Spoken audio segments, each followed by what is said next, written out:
Now we're going to go ahead and move on to a shoulder exam. And the shoulder exam is probably one of the trickier exams I think you can do. There's a lot of stuff going on in the shoulder, and shoulder injuries are fairly common.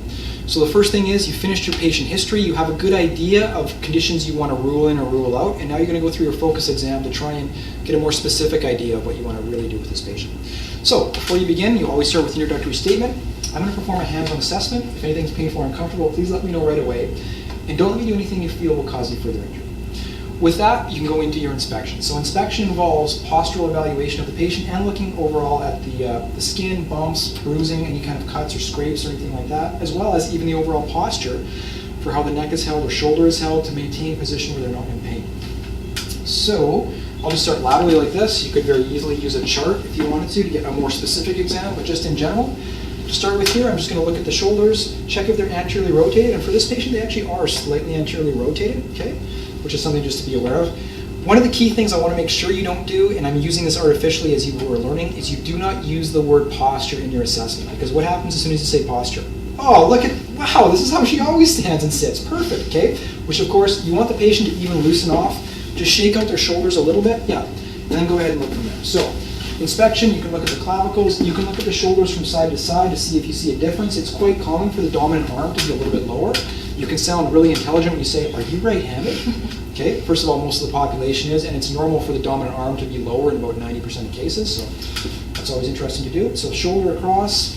What else I would get into is I would do inspection and palpation right at the same time. You're looking for any tenderness. Now the key thing in here is that you start with the unaffected side. Do not check the affected side first. Get a baseline for structure. Introduce contact to the patient that's not painful to begin with, okay? So we'll assume that her right side is the unaffected and the left side is the damaged side. What do I expect? The expectation is a review of functional anatomy. This means you go over bones, muscles, ligaments, nerves, vessels, lymphatics, anything that's in that area you are responsible for below your hands, especially if you're going to be giving deeper tissue treatments, acupuncture, any type of injection therapies. You have to know what's there, okay? So we're just going to go ahead and start. I would start with the bony architecture where I go over top of the clavicle, spring into it, see how it moves, come back here over top of the spine of the scapula, supraspinatus, into traps, into levator scap, see how they're moving around. Go ahead and palpate into the scalene. Move yourself out a little bit over the AC joint, come over the deltoid, squeeze the shoulder and the deltoids together, see what's going on there. Out here into the coracoid process, upper fibers of pectoralis major, into the back, infraspinatus, into latissimus a little bit back into this region, coming down into the arm, because remember biceps and triceps both cross the shoulder joint. You want to definitely check out those muscles a little bit. You can go into the midline here and even feel the median and ulnar nerves. I mean, that's right there what we're strumming over, just in between those muscles. Brachial artery is there as well. From this position, you can actually warn the patient ahead of time. I'm just going to slide behind your scapula. It may be a little bit uncomfortable, but I'm just going to slide in a little bit. Now she's fairly well muscled, so there's a lot of thickness of tissue to get through right here, but you can sink in, but it's generally, you can see how she leans away just a little bit. Pay attention to the patient's body language, because that's kind of the limit of where I would take you for right now. Some patients will take a lot more. I actually think for you, I might do a little bit of work into that area. It seems really tight. Yeah. Okay? All right. So right there, from the other side, you can actually take and lift up the pectoralis major and slide into pectoralis minor deep to that. Like my thumb is as deep as my finger right there on the opposite side. So you can definitely work your way all through that muscle like that. Okay? But definitely for those deeper palpations, warn the patient when you're doing that. Posteriorly, and we'll just have you spin around for 1 second. Okay, so I would still be checking the same side, but what you can do is have her arm behind her back like this, and just go ahead and relax it. Okay, and then you can start to work your way underneath the scapula if you want as well from that position right there. All right, getting into subscapularis, a little bit of serratus anterior. Realize you're moving through the rhomboids and put your arm back in neutral. And again, the same thing. All the muscles that support the scapula, all 17 muscles that support the scapula, are all potential pain generators or pathology generators for this patient. I mean, right now you can just tell with her body shape, what's going to be a benefit for her is anything to get these rhomboids back. And in fact, it's not just back, because a lot of patients go back and up. She needs to be back and down like that. All right? Okay, super good stuff. So that'll include inspection and palpation. I don't know if there's anything you want to add to that at all? No, just being gentle and warning the patient is really important of what's to come. Yeah, for sure. All right, inspection, palpation. The next thing is going to be motion assessment. Always, again, starting with our active range of motion to get our baseline. So Amber will have you stand up. I'm going to compare bilaterally because it's easier for me to see what's going on, and I want you to let me know if anything is painful or uncomfortable right away. And the other key thing is go as far as you can. What happens for a lot of patients is you show them in action, and if I only go to here, guess what she does? She only goes to here. But go as far as you can all the way up, then coming back down. So while she's doing this, I'm very specifically looking at the way her shoulders move. Maybe there's a shoulder hike, or maybe there's a catch or something like that. All right. going to have you bring your arms back across your body this way.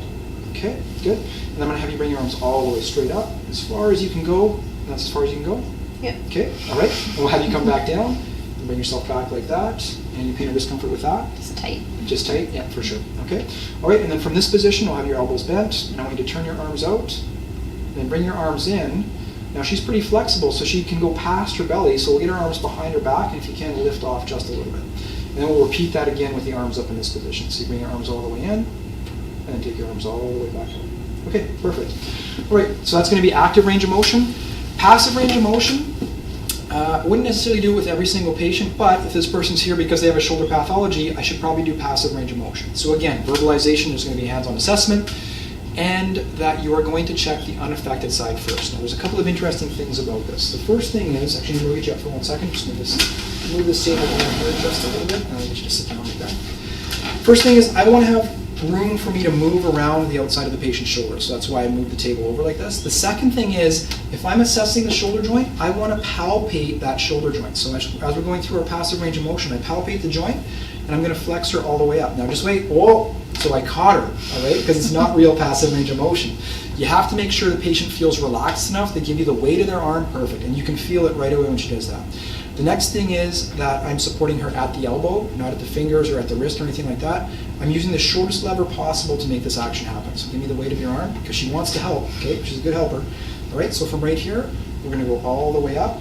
And when you get to the top, especially for her, again, she's a more muscular person, she's fairly tight, and this is gonna be therapeutic for her to actually get just stretched out just a little bit right into there. You can start to feel it through the lats or the inferior joint capsule.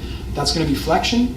We're going to slide back into extension, same thing, pull her back right there.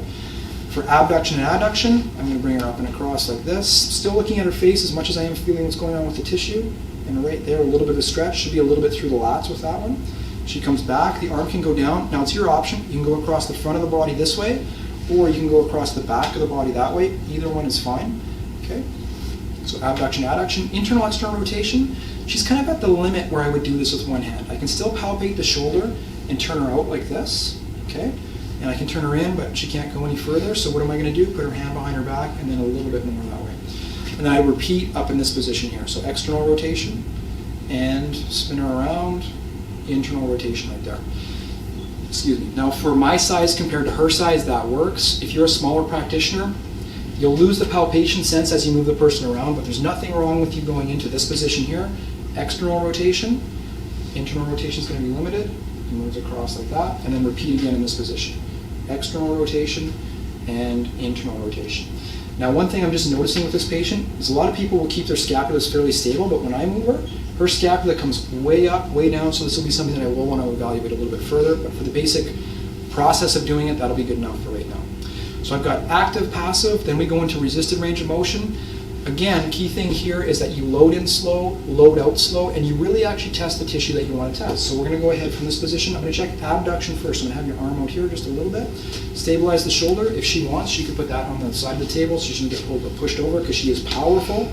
Okay, so I'm going to push you this way. Don't let me do it. Hold, hold, and I'm using a lot of force, and go ahead and relax. Okay, that's really good strength. From this position right here, I'm going to try and pull you this way. Don't let me do it.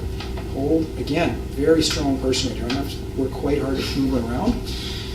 What did you notice about that? I use my body weight to do it, okay? If you see me pulling back like this, it's my whole body. I'm using my legs against her arm. If I'm smaller and I try and just push my arms against her arms, I actually think she might beat me, okay? All right, be close.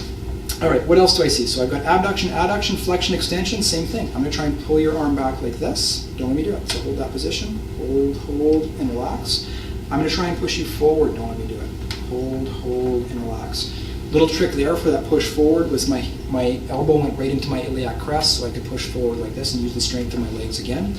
Internal, external rotation, that's a difficult one to test because you can't, this to do it with one hand, you'll see my hand actually just grips in like that and it's just not comfortable for the patient, so I will let go of that contact. And from here, I'm gonna try and pull you this way. Don't let me do it. So hold that. So right now I'm checking the internal rotators, okay, basically subscapularis. I'm gonna turn you this direction, don't let me do it. And this is gonna be external rotators, okay? And that'll be resisted range of motion. Next point from this is going to be into your neurologic screen. The thing to realize here, you actually already started your neurologic screen with your resisted range of motion checking. Muscles are innervated by nerves, so you've done some motor assessment already. What you could do is for an upper extremity one, for a little bit more detail though, is you can have the person put their hands up like this. And a couple of key things here, I actually don't want her forearms to contact because then she can recruit one forearm to make the other one stronger. And you know what, Amber, I'll have you just sit off this direction so the cameras can see it a little bit better. So I'm just going to interlock my fingers into hers, and I'm going to check a whole bunch of different spinal levels at the same time. I'm going to pull her arms, pull her wrists, and try and pull her fingers all apart, and she's going to maintain that position. So go ahead and hold. Hold there, and we're going to go all the way across. All right, good. What did I just check? Biceps, forearm flexors, and finger flexors were all checked at the same time, okay? I'm going to push you this direction, don't let me do it. So hold that, hold, hold, hold, and relax. What did we check there? Triceps, wrist extensors, and finger extensors were all checked at the same time, okay? So a quick rapid review all the way. What else for neuro? Well, it's upper extremity. You can always do deep tendon reflexes. So what are my DTRs for the upper extremity? They are going to be biceps brachii, brachioradialis, and then triceps, C5, C6, C7, all right?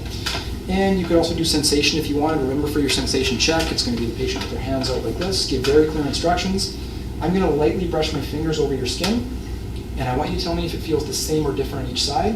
And when we do this, your eyes are going to be closed, so you don't get any extra information that way. Okay? All right. Yeah. Yep. Okay. How about Same. same? Same. Okay. Same. Same. Same. Same. Same. Same. Different. Okay. Got to keep them honest. So always do one that's different. If you roll across that and somebody says it feels different, then you might decide to go into sharp, dull, or more detailed neurologic exam, but just for general screening, that'll be good enough. Next thing is going to be deep tendon reflexes, muscle checking, sensation. Next thing is going to be the vascular portion of that exam. So you can go ahead from this position and do just nail bed blanching. So you squeeze the capillary beds and look for them to refill. It's just as legitimate to squeeze the skin and watch it refill as well. Okay, those are all capillary beds that you can look at, and even just the general temperature. It's warm in this room right now, so this is good temperature all the way through, okay? So it's going to be your vascular. The next thing is going to get into referred pain. What can refer pain into the shoulder that is not a shoulder pathology? This is kind of tricky. There's a couple of things that can do this. First thing is that you definitely want to rule out is any type of myocardial event, any kind of heart attack, angina, stuff like that, can refer up into the shoulders, so be aware of that. Next thing would be things like, well, cervical spine injuries can refer into this area as well. You can have neurologic conditions that refer up to there. Liver gallbladder can refer up into the right shoulder. Diaphragm can refer to both shoulders potentially. Those are the main ones that I can think of. Any other main referrals? Brachial plexus. Oh yeah, that'd be a good one too. Yeah, like a thoracic outlet higher up could potentially be there as well, especially up into the C5 area. Axillary nerve issues could be there as well. Okay, so that's what you're thinking of for referred pain. And then you're going to go into special tests, and you're going to pick your special test based on your differential diagnosis list of the conditions that you want to rule in and rule out, and you can find those at other places on this website. I don't know if there's anything else you want to add? That's everything. Okay, perfect. All right, thank you very much for your time.